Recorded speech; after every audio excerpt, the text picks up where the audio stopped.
Hello friends, स्वागत है आपका fairs cloud learn to lead में। मैं हूं आपका दोस्त आशु और आज हम डिस्कस करेंगे बहुत ही इंपॉर्टेंट करंट अफेयर्स 4 अगस्त 2021 के, जिसमें से आप दो बेस्ट इमेजेस यहां पे देख रहे हो। लेकिन आज हम बहुत ही इंपॉर्टेंट करंट अफेयर्स को डिस्कस करने वाले हैं, तो वीडियो को बिल्कुल लास्ट तक देखना है।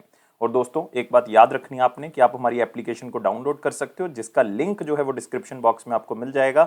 उसके बाद आपने लॉगिन करना है अपनी ईमेल आईडी के थ्रू और क्रैक करंट अफेयर्स के ऊपर क्लिक कर देना अगर आप 1 साल की या फिर 2 साल की सब्सक्रिप्शन बाय करना चाहते हैं। इसका प्राइस दोस्तों ऑलरेडी बहुत ज़्यादा कम है, लेकिन 90 से 95% तक आपके वो करंट अफेयर कवर हो जाएंगे जो आपको हर एग्जाम में मिलेंगे। चाहे आपका स्टेट पीएससी का एग्जाम है, चाहे आपका एसएससी का एग्जाम है, चाहे आप बैंकिंग का एग्जाम है, सारे करंट अफेयर्स आपको अलग अलग तरीके से मिलेंगे। किस तरह से इसको कवर करेंगे, आपको डेली सेक्शन मिलेगा, 3 सेक्शंस डेली में आपको मिल जाएंगे। डिटेल होगी करंट अफेयर्स की, क्वेश्चन एंड आंसर फॉर्मेट में क्विज होगा जो कि आप हर रोज हमारी एप्लीकेशन के ऊपर अटेम्प्ट कर सकते हो। वीकली करंट अफेयर्स होंगे, वीकली में भी 3 सेक्शंस होंगे, डिटेल करंट अफेयर होंगे, क्वेश्चन एंड आंसर फॉर्मेट होगा, क्विज होगा जो कि हर हफ्ते आप हमारी एप्लीकेशन के ऊपर अटेम्प्ट करोगे। मंथली होगा जो कि मोस्ट इंपॉर्टेंट सेक्शन है, जिसमें आपको डिटेल भी मिलेगी, क्वेश्चन एंड आंसर फॉर्मेट में मिलेंगे। बेस्ट 100 सिलेक्टेड क्वेश्चन मिलेंगे जो कि क्वेश्चन एंड आंसर फॉर्मेट में ही होंगे। पॉकेट पीडीएफ भी होगी जिसमें 2 लाइन या 3 लाइन में आपको करंट अफेयर मिलेगा, ताकि जल्दी जल्दी में इसको रिवाइज कर सको। और दोस्तों, परफॉर्मेंस को और बेहतर बनाने के लिए हम आपको दे रहे हैं 20 अलग अलग टॉपिक्स की पीडीएफ, जिसमें एक ही पीडीएफ में एक ही टॉपिक से रिलेटेड जितनी भी न्यूज़ होंगी वो आपको मिल जाएंगी। तो जिस भी टॉपिक को करना चाहते हैं यहां से कर सकते हैं। और इसी तरह से आपको बैंकिंग अवेयरनेस मिलेगी, मतलब अगर आप बैंकिंग के स्टूडेंट है तो आपको 3 चीजें मिलेंगी, डिटेल और question and answer format. Only current affairs मिलेंगे बैंकिंग एंड इकोनॉमी के, और एक होगा क्विज जो कि आप मंथली बेसिस पे बैंकिंग एंड इकोनॉमी का हमारी एप्लीकेशन के ऊपर अटेम्प्ट कर सकते हो। जितना भी पास्ट करंट अफेयर है 2021 का जा चुका है, जो 7 महीने जा चुके हैं, वो एक ही पीडीएफ से रिवाइज करने के लिए एग्जाम पीडीएफ का यूज कर सकते हो। डिटेल में बजट और इकोनॉमिक सर्वे को पढ़ने के लिए भी आप यूज कर सकते हो, और आपको यहाँ पे क्वेश्चन एंड आंसर भी बताए जाएंगे जो बजट और इकोनॉमिक सर्वे से पूछे जा सकते हैं। और अगर आप अपने स्टेट एग्जाम की तैयारी कर रहे हो, तो किसी भी स्टेट की कर रहे हो, चाहे यूनियन टेरिटरी की कर रहे हो, हम हर स्टेट और यूनियन टेरिटरी को कवर कर रहे हैं। तो इसका मतलब देखो यार, कितने बेहतर तरीके से आपकी प्रेपरेशन हो रही है करंट अफेयर्स की, और कोई भी करंट अफेयर आपका मिस नहीं होगा। इवन आप कह सकते हो कि ये सारी चीजें भी आपको अलग अलग नहीं मिलेंगी, ये सारी एक ही सब्सक्रिप्शन में मिल जाएगी। सिर्फ आपने एप्लीकेशन को डाउनलोड करना है, लॉगिन कर लें अपनी ईमेल आईडी के थ्रू, और क्रैक करंट अफेयर्स के ऊपर क्लिक करके आप 1 साल या फिर 2 साल की सब्सक्रिप्शन बाय कर सकते हो। आप एक बार प्राइस चेक करो यार, आप खुद हैरान हो जाओगे कि इतने कम प्राइस पे हम आपको ये प्रोवाइड कर रहे हैं। और इसके ऊपर भी 10% आपको एक्स्ट्रा डिस्काउंट भी मिल रहा है। अगर आप इस कोड का यूज करोगे ASH10 का, तो आपको 10% एक्स्ट्रा डिस्काउंट भी मिल जाएगा।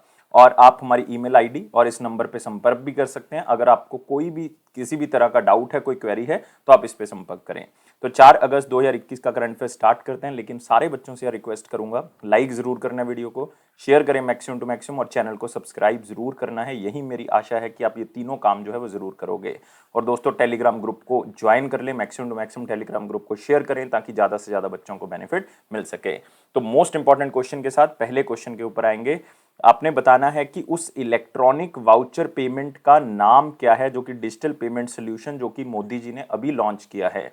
मतलब जो हमारे प्रिय प्रधानमंत्री हैं, प्राइम मिनिस्टर मोदी जी, तो उन्होंने एक prepaid electronic voucher based digital payment solution जो है वो लॉन्च किया है, जिसके लिए ना तो आपको कोई बैंक अकाउंट चाहिए, ना ही कोई आपको इंटरनेट चाहिए, आपके पैसे आपके अकाउंट में फिर भी आ जाएंगे इस वाउचर बेस्ड सिस्टम के थ्रू। और दोस्तों, इस सिस्टम का नाम क्या है? ई रूपी। तो याद कर लें, ये बहुत ही इंपॉर्टेंट है कि ई रूपी प्लेटफॉर्म जो है वो मोदी जी ने लॉन्च किया है। आप देख सकते हो थोड़ी सी स्माइल इनके चेहरे के ऊपर, मोदी जी के ऊपर, और डिजिटल पेमेंट सोल्यूशन ई रूपी को इन्होंने लॉन्च कर दिया। क्या है ये? तो इसके अंदर दोस्तों, ये जो सरकार जितने लाभ देती है, और जिनके पास अकाउंट नहीं है, फाइनेंशियल इंक्लूजन कर सकती है सरकार, इससे नए अकाउंट भी ओपन किए जा सकते हैं। लेकिन उनको भी बेनिफिट मिल जाएगा जिनके अकाउंट नहीं है। डायरेक्ट बेनिफिट ट्रांसफर जिनको देती है सरकार, चाहे वो सब्सिडी है, चाहे हेल्थ के लिए पैसा देती है, किसी भी तरह से जो है वो उनको फायदा मिलेगा।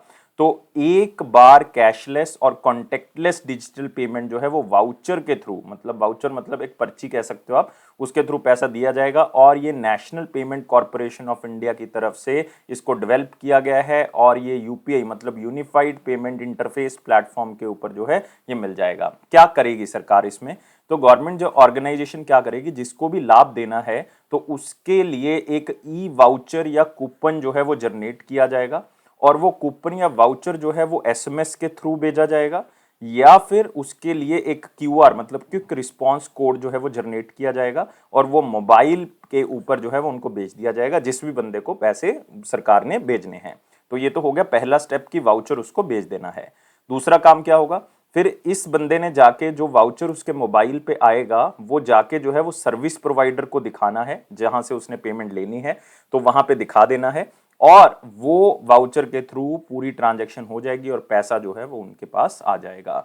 तो मतलब आप देख सकते हो कि कितना आसान कर दिया है सिस्टम को। अगर इंटरनेट नहीं भी है तब भी जो है वो आप पैसे का लाभ जो है वो यहां से ले सकते हो। तो मतलब आपको यहां से देख सकते हो कि कितना बेनिफिट जो है वो मिल सकता है। और इसमें खास बात है कि वाउचर अगर कोई और बंदा ले गया उसको नहीं मिलेगा, मतलब जिस जो बेनिफिशियरी है उसी को बेनिफिट मिलेगा। और आप कह सकते हो कि NPCI national payment corporation of India ने यूनिक मेथड जो है वो क्या किया है, डेवलप किया है। इसका मतलब कोई कार्ड की जरूरत नहीं आपको, कोई डिजिटल पेमेंट एप्लीकेशन की जरूरत नहीं, लाइक फोन पे गूगल पे कुछ जरूरत नहीं है, बैंक अकाउंट की जरूरत नहीं है, इंटरनेट बैंकिंग की जरूरत नहीं है। आपके पास फिर भी पैसा जो है वो हो जाएगा, फिर भी आ जाएगा और ट्रांजैक्शन जो है वो कंप्लीट हो जाएगी। तो कितना सरल जो है वो बना दिया गया और ये ट्रांसपेरेंट है, लीक प्रूफ है। सरकार वहीं पे पैसा जाएगा जिसके पास जो है वो एक्चुअल में जिसको लाभ मिलना चाहिए था। मतलब सरकार अपनी स्कीम जितनी भी वेलफेयर स्कीम्स है अब उसका पैसा इस तरह से अलॉट करा करेगी ई रूपी सिस्टम के थ्रू।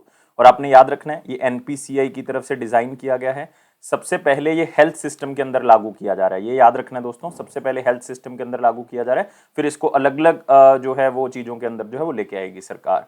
और national payment corporation of India के बारे में याद रखना है 2008 में बनाया गया था। इसका हेडक्वार्टर आपको मुंबई में मिलेगा और दोस्तों इसके एमडी और सीईओ कौन है, दिलीप असबे हैं। याद रख लें इसको और अगले क्वेश्चन के ऊपर बढ़ेंगे। 12th एडिशन याद रखना है, 12वें एडिशन की बात कर रहे हैं। डिफेंस एक्सपो 2022 में कीवर्ड आपके लिए मार्क कर देता हूं, डिफेंस एक्सपो 2022 की बात कर रहे हैं। कौन सी स्टेट में होगी, क्योंकि दोस्तों आपको पता होना चाहिए कि डिफेंस एक्सपो जो है वो आप कह सकते हो कि मिनिस्ट्री ऑफ डिफेंस का एक ऐसा कार्यक्रम होता है जिसमें नेवी के और आप कह सकते हो आर्मी के जो जहाज हैं या कुछ अलग अलग चीजें हैं वो शोकेस की जाती है। मतलब उनकी बेहतरीन से बेहतरीन टेक्नोलॉजी जो है वहां पे शोकेस की जाती है, वहां पे दिखाई जाती है। और डिफेंस एक्सपो इससे पहले 2020 में हुई थी, ऐसा नहीं है कि 2021 में नहीं हुई, 2022 में ही होनी थी। और मैं आपको बता दूं 2 साल का गैप है क्योंकि ये हर 2 साल के बाद एक बार होती है, मतलब 2 साल में सिर्फ एक ही बार होती है। और लास्ट ईयर ये कहां पे हुई थी, उत्तर प्रदेश में हुई थी 2020 वाली। और अब ये जो है वो अनाउंस कर दी गई है कि कहां पे होगी, गुजरात में होगी। एग्जैक्ट जगह आपको पूछेगा एग्जामिनर तो याद कर लेना है कहां पे होगी, गांधीनगर में। तो आप देख सकते हो यहाँ पे डिफेंस एक्सपो का लोगो देख सकते हो 2022 का, गांधीनगर में होनी है दोस्तों। कब होनी है आप देख सकते हो, 11 से 13 मार्च के बीच में जो है इसको किया जाएगा। और ये बाई इनियल इवेंट है, मतलब 2 साल में सिर्फ एक ही बार होता है। मिनिस्ट्री ऑफ डिफेंस की तरफ से, मतलब मैं बात कर रहा हूँ राजनाथ सिंह जी की, जिनकी कॉन्स्टिट्यूंसी कौन सी है, लखनऊ है। और लास्ट एडिशन में बता चुका हूँ उत्तर प्रदेश में हुआ था। और मैं आपको ये भी बताना चाहता हूँ कि ये मिलिट्री एग्जीबिशन है जिसके अंदर जो है वो अलग अलग तरह के शो जो है वो करवाए जाते हैं, खास करके नेवी और आर्मी के।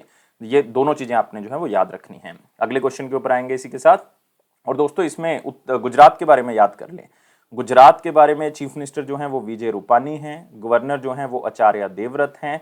और यहाँ पे आपको मिलेंगे national park marine national park, यहीं पे आपको मिलेगा ब्लैक बक नेशनल पार्क और यहीं पे आपको मिलेगा गिर नेशनल पार्क। ये तीनों चीजें आपने याद रखनी है। लेकिन यहीं पे आपको मिल जाएगा वंसदा नेशनल पार्क, ये भी यहीं पे मिलेगा। तो ये चारों नेशनल पार्क गुजरात के अंदर।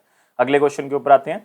पिक्चर से करोगे, अभी तक ये टोक्यो ओलंपिक्स खत्म नहीं हुई। आप कहीं ये सोच लो कि सर खत्म हो गई हैं तो मतलब आपने इसलिए करवा रहे हो। मैं सिर्फ आपको एक ओवरव्यू दे रहा हूँ ताकि अभी तक क्या सिचुएशन है हमारे पास वो याद रखो। आगे वाली सिचुएशन के ऊपर भी आएंगे लेकिन वो जब कंप्लीट होगी तब मैं आपको बताऊंगा। तो अभी ऑलमोस्ट आधी ओलंपिक्स जो हैं वो खत्म हुई हैं, तो टोक्यो में हो रही हैं, ये सबको पता है। इंडिया ने 2 मेडल जीत लिए, मेरे ख्याल से ये भी पता होगा। एक सिल्वर मेडल जीत लिया है वेट लिफ्टिंग के अंदर, एक ब्रॉन्ज मेडल जीत लिया बैडमिंटन के अंदर। और नाम मुझे लगता है बताने की जरूरत नहीं है। एक तो मीराबाई चन्नू है, आपको पता होना चाहिए। कौन सी स्टेट से बिलोंग करती है मीराबाई चन्नू, ये दोस्तों बिलोंग करती हैं मणिपुर से। कहां से, मणिपुर से। और इन्होंने वेट लिफ्टिंग चैंपियनशिप कौन सी कैटेगरी के अंदर जीती है, 49 केजी दोस्तों। जो मैं की टर्म्स आपको बता रहा हूं ये याद रखनी है, ये एग्जामिनर आपको पूछेगा बीच में से निकाल के। 49 केजी कैटेगरी में जीती है और इन्होंने टोटल 202 केजी का वेट जो है वो उठाया है। मतलब ये बहुत बड़ी बात है। और मैं आपको ये भी बताना चाहूंगा कि वो पहली ऐसी वेट लिफ्टर हैं जिनको सिल्वर मिला है ओलंपिक्स के अंदर। याद रखना है फर्स्ट इंडियन वेटलिफ्टर हैं जिनको सिल्वर मिला है ओलंपिक्स के अंदर। ये आपने याद रखना है, बहुत ही इंपॉर्टेंट है। फिर नाम आता है पीवी संधू का। इन्होंने पीवी सिंधु ने जो मेडल जीता है दोस्तों वो ब्रॉन्ज जीता है, और इन्होंने बैडमिंटन के अंदर जीता है। इन्होंने एक चाइना की प्लेयर थी उनको हराया था।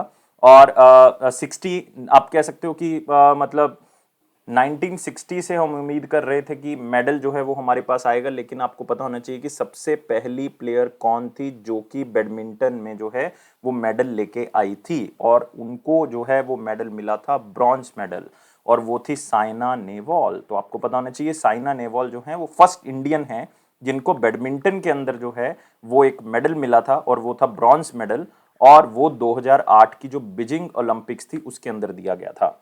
लेकिन अब ये दूसरी प्लेयर हैं पीवी सिंधु जिनको ये मेडल दिया गया है ब्रॉन्ज मेडल। इससे पहले भी इन्होंने एक सिल्वर मेडल जीत लिया था जो इससे पहले ओलंपिक्स हमारे पास हुई थी। इसका मतलब ये ऐसी वुमेन प्लेयर हैं जो फर्स्ट इंडियन वुमेन हैं जिन्होंने 2 मेडल जो हैं वो जीते हैं। तो एक तो इन्होंने सिल्वर भी जीत लिया है, अब इस बार ब्रॉन्ज भी जीत लिया है, क्योंकि साइना नेहवाल ने सिर्फ एक ही जीता अभी तक, तो इसलिए ये एक ऐसी मात्र महिला प्लेयर हैं जिन्होंने 2 मेडल जीते हैं। ऐसे एक और भी प्लेयर हैं सुशील कुमार जिन्होंने 2 मेडल जीते हैं। सुशील कुमार का अभी जो है वो दौर थोड़ा सा खराब चल रहा है, लेकिन उन्होंने 2 मेडल जीते थे। 2008 में भी उन्होंने बीजिंग ओलंपिक्स में जीता था, 2012 में भी जो है उन्होंने सिल्वर मेडल जीता था लंदन के अंदर।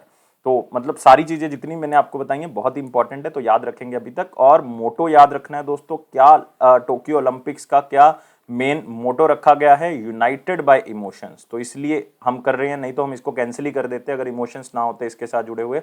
आप देख सकते हो देश किस तरह से एक एक मेडल के ऊपर जो है वो कितना ज्यादा जोश है, कितना ज्यादा खुशी है कि एक एक मेडल जो है वो हमारे पास आ रहा है। तो इसीलिए हम कहते हैं यूनाइटेड बाय इमोशन।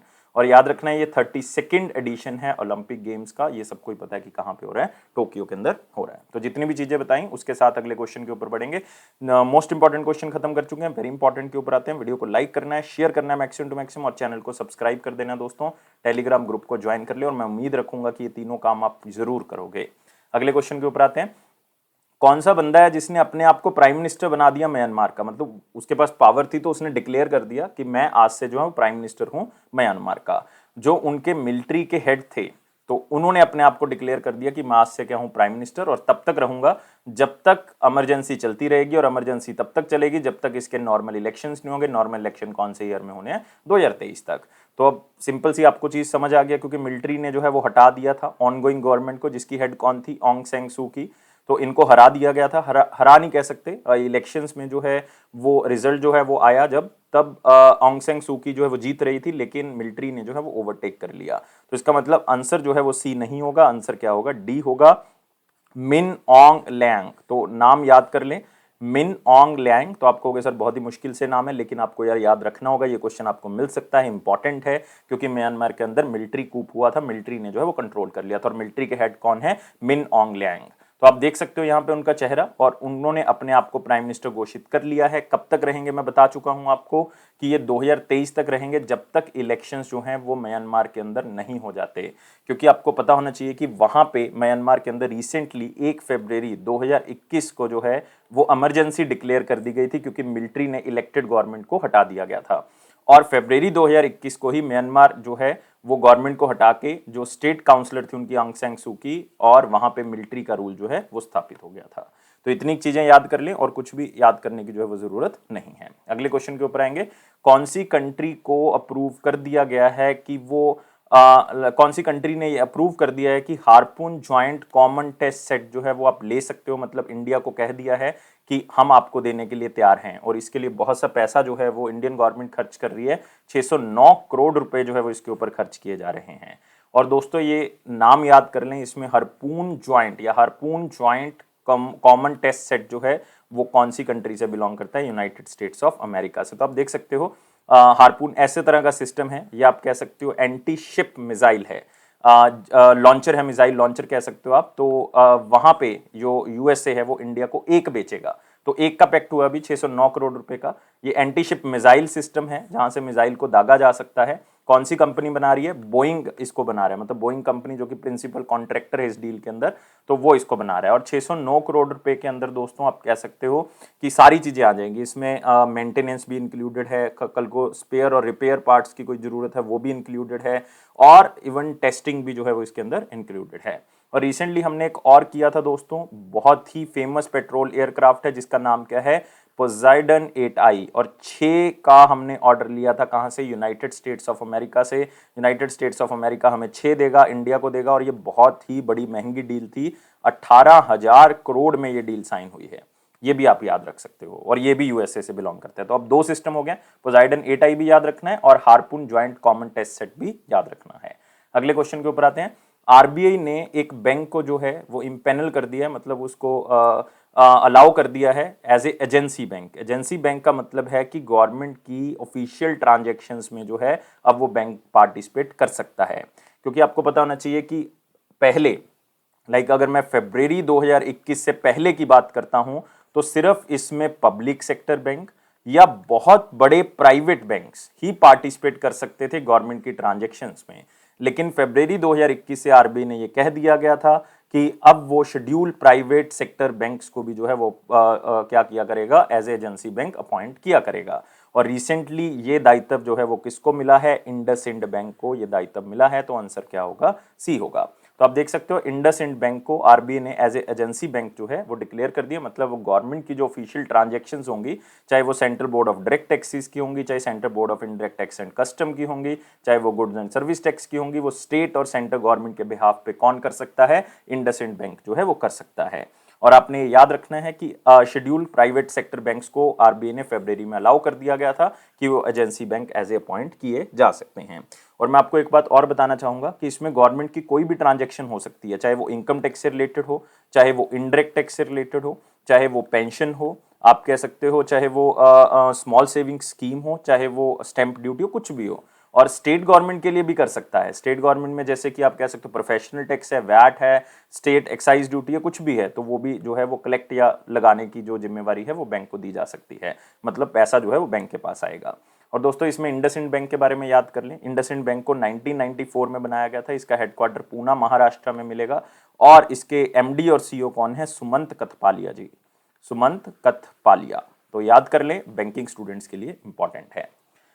अगला क्वेश्चन है, which bank was honoured as the global and the Asia Pacific winner for the most innovation in the digital banking according to innovation in the digital banking awards 2021?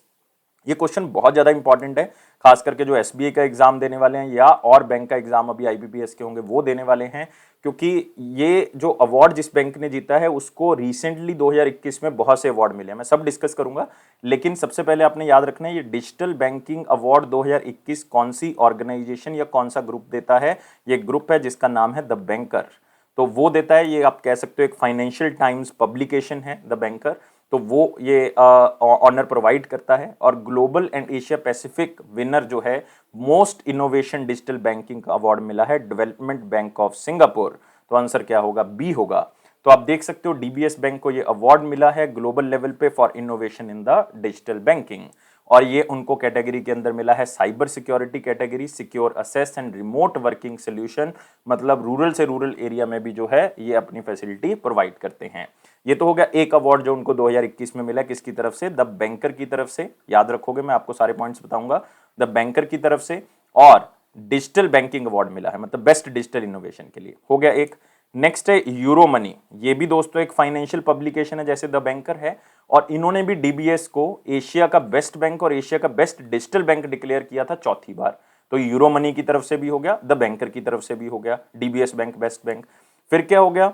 एक और हमारे पास list आई थी, Forbes list. ये बहुत ही ज्यादा important है और उसमें वर्ल्ड बेस्ट बैंक्स के बारे में बताया गया था 2021 के।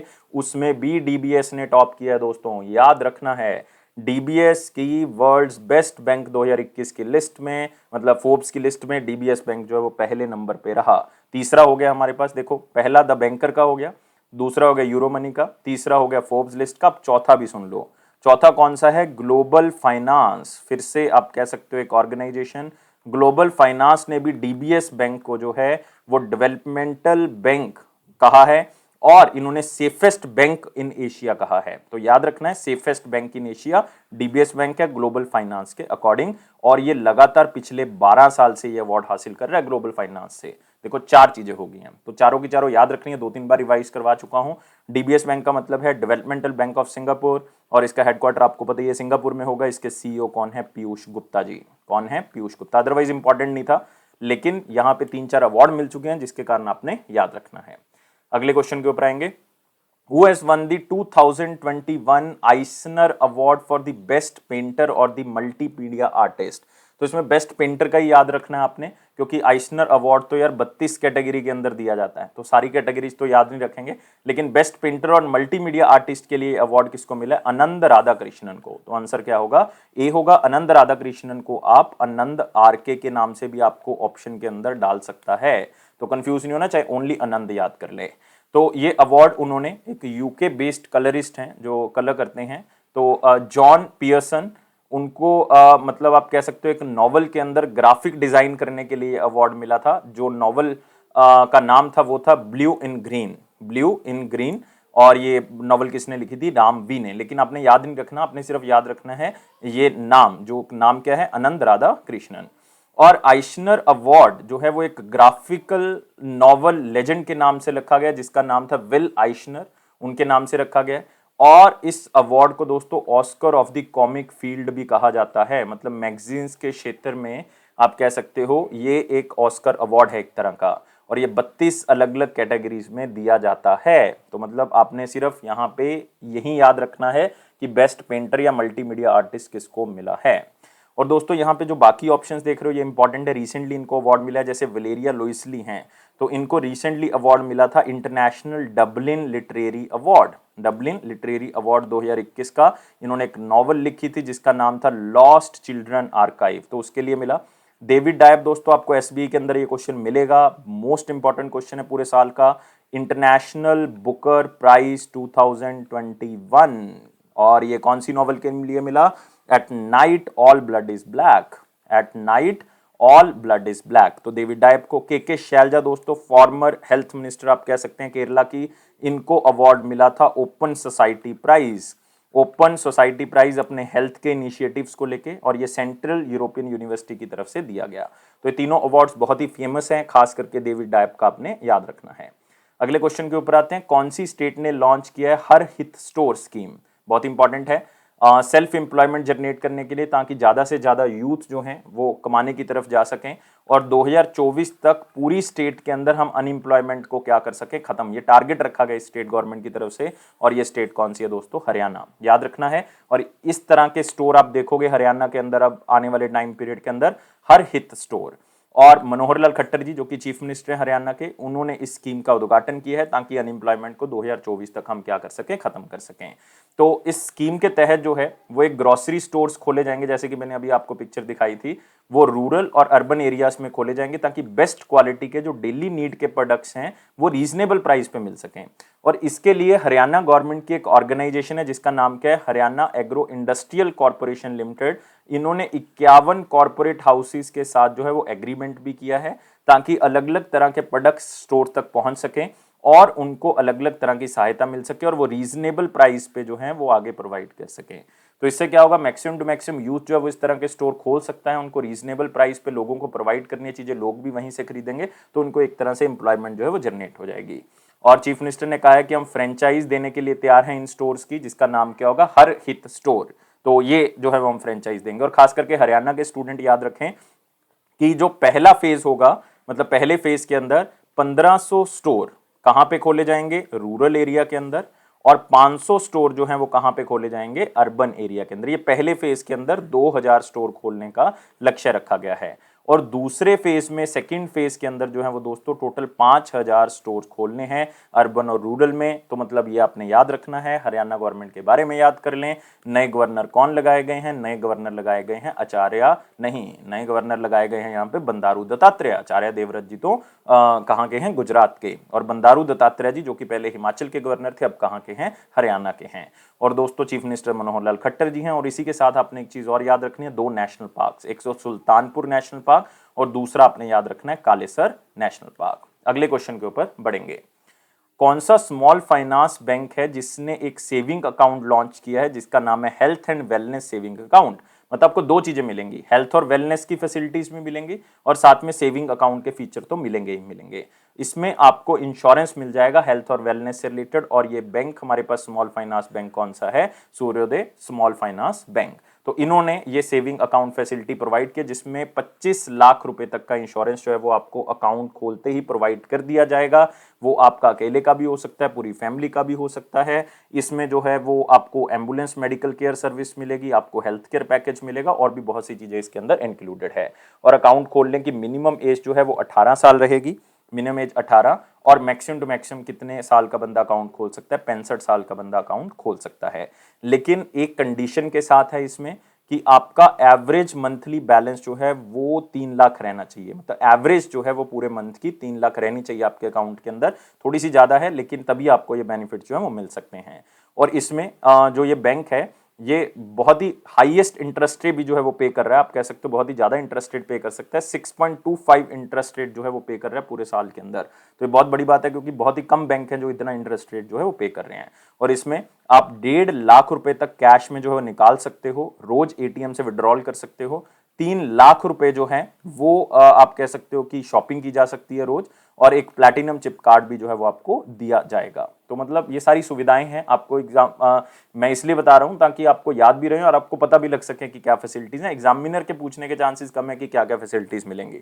सिर्फ क्वेश्चन याद करें कि ये अकाउंट का नाम जो है और साथ में ये कौन से बैंक ने प्रोवाइड किया है। सूर्योदय स्मॉल फाइनेंस बैंक 2017 में खोला गया था।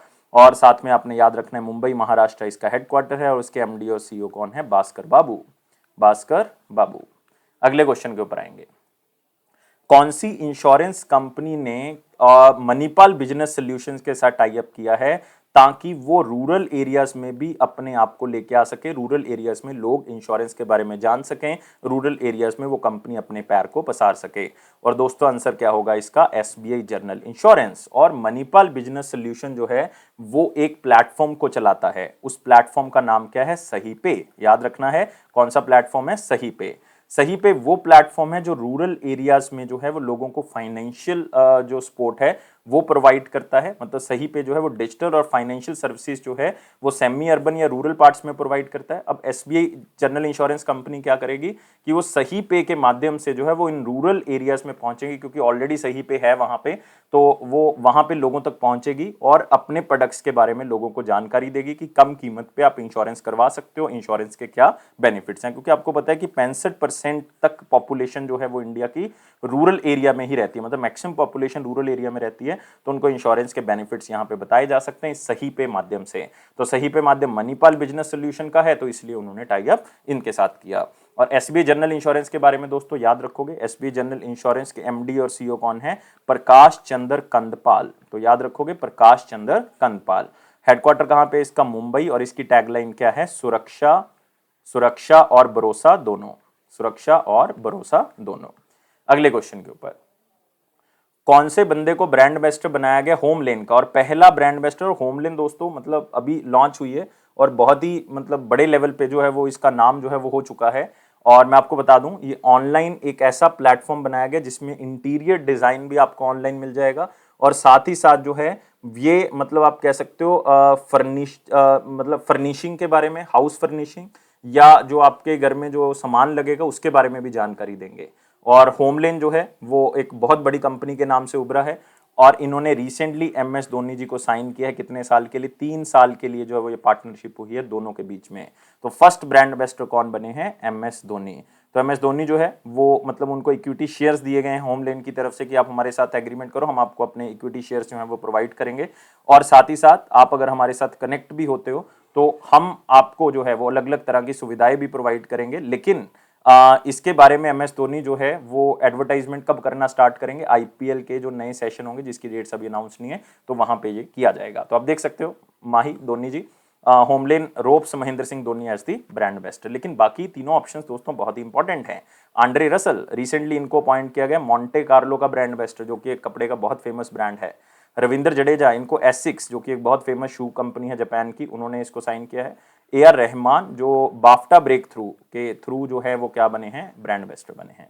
अगले क्वेश्चन के ऊपर आते हैं। कौन सी ऑर्गेनाइजेशन ने अप्रूव कर दिया है कि हम एक परमानेंट फोरम बना रहे हैं, मतलब एक परमानेंट कमेटी कह सकते हो, ग्रुप कह सकते हो, वो बना रहे हैं जिसमें अफ्रीकन डिसेंट के लोगों को जो प्रॉब्लम्स आ रही हैं, खास करके जो रंग में भेदभाव की प्रॉब्लम आ रही है, उसको वहां पे एड्रेस किया जाएगा और उसका सोल्यूशन प्रोवाइड किया जाएगा ताकि वो सेफ फील कर सकें। और ये रिसेंटली फोरम कौन बनाएगा? यूनाइटेड नेशन बनाएगा। और उन्होंने कह दिया है कि यूनाइटेड नेशन इस परमानेंट बॉडी को क्रिएट करेगा जो कि किसके खिलाफ होगी? रेशिज्म के खिलाफ होगी, जो इस तरह के चैलेंजेस को फेस करेगा, जो रंग में भेदभाव के चैलेंजेस उसको खत्म करेगा। इसमें 10 मेंबर होंगे इस फोरम के अंदर, इस बॉडी के अंदर। 5 बंदों को चुना जाएगा यूनाइटेड नेशन जनरल असेंबली से, अलग अलग रिलीजन से, और 5 बंदों को United nation human right council से चुना जाएगा, जो कि एक बहुत बड़ी बात है।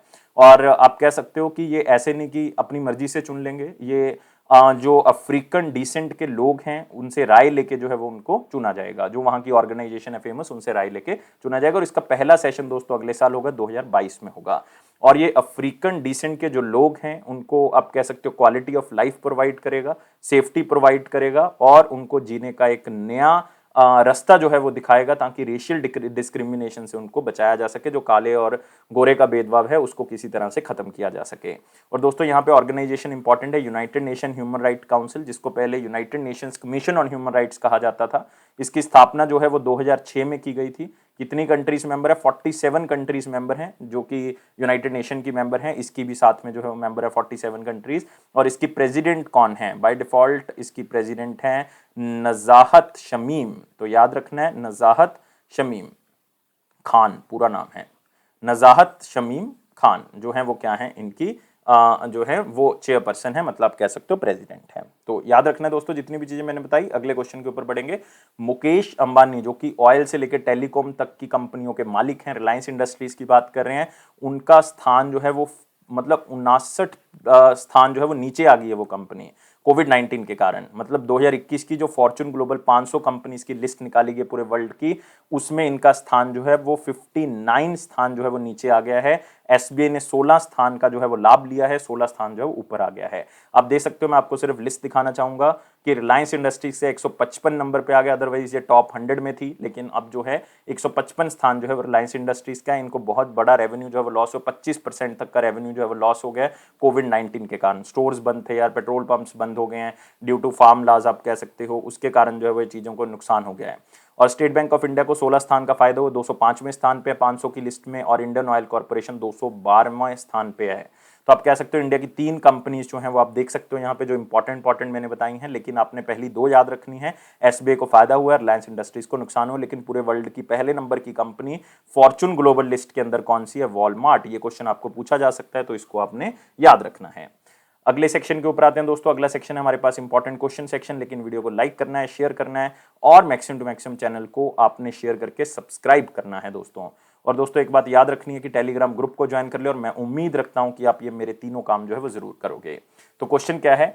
फर्स्ट G20 कल्चरल मिनिस्टर्स, क्योंकि पहली बार हो रही है कल्चरल मिनिस्टर्स की मीटिंग G20 के अंदर, तो इंडिया की तरफ से किसने उसको अटेंड किया है, यह आपने बताना है। तो क्वेश्चन बहुत सिंपल है, लेकिन ज्यादातर बच्चे आंसर जो लगाएंगे वो यूनियन मिनिस्टर लगाएंगे कल्चर के। यूनियन मिनिस्टर तो यार जीके रेड्डी हैं, लेकिन जीके रेड्डी आंसर हमारे पास नहीं है। तो आंसर हमारे पास क्या है? मिनिस्टर ऑफ स्टेट जो कि कल्चर की हैं, वो कौन है? मीनाक्षी लेखी। तो आंसर क्या होगा? सी होगा। और मीनाक्षी लेखी का दोस्तों नाम याद रखना है, क्योंकि Meenakshi Lekhi minister of state external affairs भी हैं और मिनिस्टर ऑफ स्टेट जो है वो कल्चर भी हैं। और यूनियन मिनिस्टर कौन है? जीके रेड्डी जी हैं। और अर्जुन राम मेघवाल भी जो है वो मिनिस्टर ऑफ स्टेट हैं कल्चर के, मतलब 2 मिनिस्टर ऑफ स्टेट हैं कल्चर के। तो ये आपने याद रखना है। और मीनाक्षी लेखी ने इसको अटेंड किया इंडिया साइड पे। और G20 कल्चरल मीटिंग कहाँ पे हुई होगी? तो कौन G20 की प्रेसिडेंटशिप रख रहा है 2021 के अंदर? इटली। तो इसका मतलब कहाँ पे हुई है? इटली के अंदर। तो इसको आप कह सकते हो रोम डिक्लेरेशन ऑफ द कल्चर, बिल्कुल कह सकते हैं। तो Italy host G20 cultural minister meeting. तो आप कह सकते हो कि एक नया डिक्लेरेशन पास किया गया, Rome declaration of G20 culture minister. बहुत ही सिंपल होगा क्योंकि रोम में हो रही है। और इसके अंदर ये उद्देश्य रखा गया है कि हम आपस में कंट्रीज जो हैं वो कल्चर को प्रमोट करेंगी, और हम क्या करेंगे? एक दूसरी की कंट्री के कल्चर को जो है वो आगे बढ़ाएंगे, ताकि हम एक्सचेंज प्रोग्राम भी जो है वो स्टार्ट करें उसके थ्रू। इसलिए जो minister of state external affair और कल्चर मीनाक्षी लेखी जी ने इसके अंदर पार्टिसिपेट किया। और G20 दोस्तों मैं आपको बताना चाहूंगा क्यों सबसे इंपॉर्टेंट ग्रुप है जितनी भी ऑर्गेनाइजेशंस हैं, क्योंकि पूरे वर्ल्ड की जितनी भी जीडीपी है उसमें 80% जीडीपी जो है वो कहां से आती है? G20 कंट्रीज हैं। 75% वर्ल्ड का ग्लोबल ट्रेड जो होता है वो ये कंट्रीज करती हैं, और 60% वर्ल्ड की पॉपुलेशन भी दोस्तों इसी कंट्रीज के अंदर है। तो इसका मतलब सबसे इंपॉर्टेंट ग्रुप हो गया। और G20 की स्थापना 1999 में हुई थी, तो ये आपने याद रखना है। अध्यक्षता मैं आपको बता चुका हूं, G7 के साथ कंफ्यूज नहीं करना। और G20 की कंट्रीज जो हैं वो कितनी मेंबर हैं? 19 कंट्रीज मेंबर हैं। एक ऑर्गेनाइजेशन है यूरोपियन यूनियन, कभी भी 20 कंट्रीज मेंबर नहीं लगा के आना। G7 जो है वो दोस्तों हमारे पास, उसकी अध्यक्षता कौन कर रहा है? यूनाइटेड किंगडम कर रहा है। G20 की कौन कर रहा है? इटली कर रहा है। तो इस चीज को आपने याद रखना है, और इटली के बारे में जरूर याद रखें। प्राइम मिनिस्टर जो है वो कौन है? प्राइम मिनिस्टर है मारियो मारियो द्रागी। और करेंसी जो है वो कौन सी है? यूरो। कैपिटल आपको पता ही है, रोम है। अब आते हैं वन लाइनर इंपॉर्टेंट पॉइंट्स के ऊपर। सेबी ने कुछ मिनिमम जो है वो एप्लीकेशन वैल्यू रखी है ट्रेडिंग करने के लिए, और वो कौन सी कंपनीज के लिए? एक तो है हमारे पास REIT। REIT का मतलब है यहाँ पे real estate investment trust, real estate investment trust. और INVIT का मतलब है इन्वेस्टमेंट, याद रखना है, infrastructure investment trust, infrastructure investment trust. तो IT का मतलब तो क्या होगा? Investment trust. RE का मतलब है रियल एस्टेट, और यहां पे INV का मतलब है दैट इज इंफ्रास्ट्रक्चर। तो ये चीजें आपने याद रखनी है। मिनिमम पहले इसकी फीस मैं आपको बता देता हूं। रियल एस्टेट के लिए 50,000 रुपए होती थी, इंफ्रास्ट्रक्चर के लिए 1,00,000 रुपए होती थी। अब इन्होंने कह दिया कि 10,000 से लेके जो है वो सिर्फ 15,000 के बीच में ही फीस हुआ करेगी। तो सेबी के बारे में याद रखेंगे। सेबी जो है वो उसकी स्थापना 1988 में हुई थी, लेकिन तब वो स्टैट्यूटरी बॉडी नहीं थी, मतलब उसका एक्ट नहीं पास हुआ था। एक्ट कब बना है? 1992 में। इसके हेड कौन है? अजय त्यागी हैं। नेक्स्ट, JSW फाउंडेशन ने साइन किया है MOU, ताकि वो मुगल गार्डन्स को रिस्टोर कर सके। उसमें मतलब कंजर्व करना है हमने, क्योंकि हमने यूनेस्को वर्ल्ड हेरिटेज लिस्ट के अंदर जो है वो उसको लेके आना है, और हमने उसको नॉमिनेट करने के लिए भी जो है वो यूनेस्को के लिए एप्लीकेशन भेजनी है। इसलिए उसको रिस्टोर करना है। 7 करोड़ रुपए की लागत आएगी रिस्टोर करने के लिए। और मुगल गार्डन्स के अंदर मतलब मैं बात कर रहा हूँ शालीमार बाग की और निशात बाग की, तो इन दोनों को रिस्टोर करना है, और ये JSW फाउंडेशन करेगा। नेक्स्ट, नेपाल के क्रिकेटर पारस खदपा, उन्होंने रिटायरमेंट ले लिया इंटरनेशनल क्रिकेट से। देखो ये क्वेश्चन मैं इंपॉर्टेंट मानता हूं, क्यों? क्योंकि नेपाल जो है वो आप सोच नहीं सकते कि क्रिकेट टीम के अंदर भी जो है वो उनका नाम है। तो इसलिए आपको एग्जामिनर पूछ लेगा कि पारस खदका जो है वो कहाँ के हैं, तो अगर आप तुक्का भी लगाओगे तो नेपाल चुनना मुश्किल हो जाएगा आपके लिए। तो इसलिए याद रखना है कि ये नेपाल के क्रिकेटर हैं, और इवन कैप्टन रह चुके हैं नेपाल टीम के, 34 साल के हैं। ये फर्स्ट नेपाली, आप कह सकते हो नेपाल के मतलब, या नेपलीज बैट्समैन हैं जिन्होंने सेंचुरी लगाई थी यार, ODI में भी और T20 में भी। तो ऐसे पहले बैट्समैन है ये, और इसलिए इंपॉर्टेंट भी है। और 10 इंटरनेशनल वनडे खेल चुके हैं, 10 मतलब वनडे इंटरनेशनल, और 33 2020 मैच खेल चुके हैं। इनके ऑलमोस्ट 1100 रन भी हैं और 17 विकेट्स भी हैं। तो नाम याद रखेंगे, चाहे ओनली पारस याद कर ले, नेपाल से हैं। नेक्स्ट, गूगल ने लॉन्च किया न्यू बग बाउंटी प्लेटफॉर्म दी बग हंटर्स। तो ये इंपॉर्टेंट नहीं न्यूज़, लेकिन मैं आपको रिसेंटली बताना चाहता हूं कि गूगल की एक पेरेंट कंपनी है अल्फाबेट। तो याद रखना है, मेरे ख्याल से सबको पता होगा। अल्फाबेट जो है वो गूगल की पेरेंट कंपनी है। उन्होंने एक कंपनी बनाई है जिसका नाम क्या है? इंट्रिंसिक। ये याद रखना है दोस्तों, ये क्वेश्चन आ जाएगा आपको। इंट्रिंसिक, इंट्रिंसिक जो है वो अल्फाबेट ने बनाई है। अल्फाबेट किसकी है? गूगल की पेरेंट कंपनी है। और ये रोबोटिक कंपनी है, मतलब रोबोट्स को बनाएगी, इंडस्ट्रियल रोबोट्स बनाएगी। नेक्स्ट, 120 करोड़ रुपए जो है वो फाइनेंशियल ईयर 21 में दिए गए हैं national under national schedule caste and schedule tribe hub to support entrepreneurs, ताकि मैक्सिमम टू मैक्सिमम बिजनेसमैन को पैसा दिया जा सके जो शेड्यूल कास्ट और शेड्यूल ट्राइब से बिलोंग करते हैं। 120 करोड़ दिए गए हैं। ये यूनियन मिनिस्टर ऑफ जो MSMEs है हमारे, उन्होंने ये जानकारी दी है। और MSMEs कौन है? नारायण राणे, जो रिसेंटली नए मिनिस्टर बने MSME के, नारायण राणे जी, उन्होंने ये इंफॉर्मेशन दी है। और ये पिछले फाइनेंशियल ईयर 20 के मुकाबले 50% ज्यादा है। नेक्स्ट, नीति आयोग के जो वाइस चेयरमैन है डॉक्टर राजीव कुमार जी, उन्होंने एक रिपोर्ट रिलीज की है पावर डिस्ट्रीब्यूशन सेक्टर के लिए। मतलब उस रिपोर्ट का नाम अगर आप एक बार सुनना चाहते हो मैं आपको सुना देता हूं, लेकिन इंपॉर्टेंट नहीं है। Turning around the power distribution sector, learning and best practices for reforms. मतलब हम पावर डिस्ट्रीब्यूशन सेक्टर को किस तरह से बेहतर कर सकते हैं, उसको किस तरह से आगे बढ़ा सकते हैं। नीति आयोग के बारे में पता है, चेयरमैन प्राइम मिनिस्टर होंगे, और इसके CEO जो है वो अमिताभ कांत है। और साथ ही साथ याद रखना है कि वाइस चेयरमैन कौन है? डॉक्टर राजीव कुमार। और कब बनाया गया था? 1 जनवरी 2015 को। नेक्स्ट आते हैं क्वेश्चन ऑफ द डे। 3 अगस्त 2021 का क्वेश्चन क्या कहता है? वो कहता है कि बैंकिंग कॉरेस्पॉन्डेंट कौन एक्ट कर सकता है, बैंकिंग कॉरेस्पॉन्डेंट कौन काम कर सकता है। तो दोस्तों इसमें मैं आपको बताना चाहूंगा कि कोई भी इंडिविजुअल है, कोई भी इंडिविजुअल, कोई भी नॉन गवर्नमेंटल ऑर्गेनाइजेशन है, कोई भी माइक्रो फाइनेंस इंस्टीट्यूशन है, कोई बैंक है, कोई टेलीकॉम कंपनी है, या आप कह सकते हो कोई ऐसी कंपनी है जिसमें इक्विटी होल्डिंग 10% से ज्यादा नहीं है, वो एज ए कॉरेस्पॉन्डेंट एक्ट कर सकते हैं। पहले होता था कि ओनली एनजीओ एक्ट कर सकता है, फिर आरबीआई ने इंडिविजुअल्स को भी अलाउ कर दिया, फिर अब माइक्रो फाइनेंस इंस्टीट्यूशंस भी हैं, इवन आप कह सकते हो कोऑपरेटिव सोसाइटीज भी जो है वो इसके अंदर आ सकती हैं, ट्रस्ट भी आ सकती है कोई। तो आंसर क्या होगा? ऑल ऑफ दी अबव होगा, डी आंसर इसका होगा। तो बात है question of the day. Question of the day क्या कहता है कि when was the decimalisation of the coinage done in India? तो डेसिमलाइजेशन कब की गई थी, कौन से ईयर में की गई थी, कौन से एक्ट के थ्रू की गई थी, आपने मुझे कमेंट बॉक्स के अंदर बताना है। बैंकिंग का ये मोस्ट इंपॉर्टेंट क्वेश्चन कैटेगरी में आता है दोस्तों, और सिंपल क्वेश्चन है, सिर्फ स्टैटिक क्वेश्चन है, ईयर पता होना चाहिए। क्या होता है ये मैं आपको बताऊंगा अगली क्लास के अंदर, मतलब कल वाली क्लास के अंदर आपको बताऊंगा, लेकिन आंसर जरूर देना है। मैं उम्मीद करूंगा मैक्सिमम टू मैक्सिमम बच्चे आंसर करेंगे वीडियो को देख के। और वीडियो को देख रहे हो तो लाइक जरूर कर देना यार जाते जाते, मतलब पता नहीं मुझे कि व्यूज आते हैं लेकिन आप लाइक नहीं करते वीडियो को, तो लाइक कर दें, शेयर कर दें मैक्सिमम टू मैक्सिमम बच्चों को लाभ मिले, सब्सक्राइब कर दें चैनल को। और दोस्तों इसी तरह से सपोर्ट करना आपने, और भी बेहतर तरीके से सपोर्ट करें, लेकिन बेल बटन को प्रेस करना और टेलीग्राम चैनल को ज्वाइन कर लें। और ये फेयर्स क्लाउड का प्रॉमिस है कि आपके कॉन्फिडेंस को जरूर बूस्ट करेगा। इसी तरह से पढ़ते रहें, इसी तरह से बढ़ते रहें, ताकि मैक्सिमम टू मैक्सिमम नंबर आपके हम जो हैं वो आपको दिलवा सकें। यही अफेयर्स क्लाउड की खासियत। और दोस्तों इसी तरह से स्माइल करते रहना आपने, और इसी तरह से हमारे साथ बने रहें। लाइफ को बहुत ज़्यादा सीरियस नहीं लेना, हमेशा खुश रहें, खुश रहोगे तो इसी तरह से आपका एग्जाम क्लियर हो जाएगा। Thank you guys, take care and bye bye.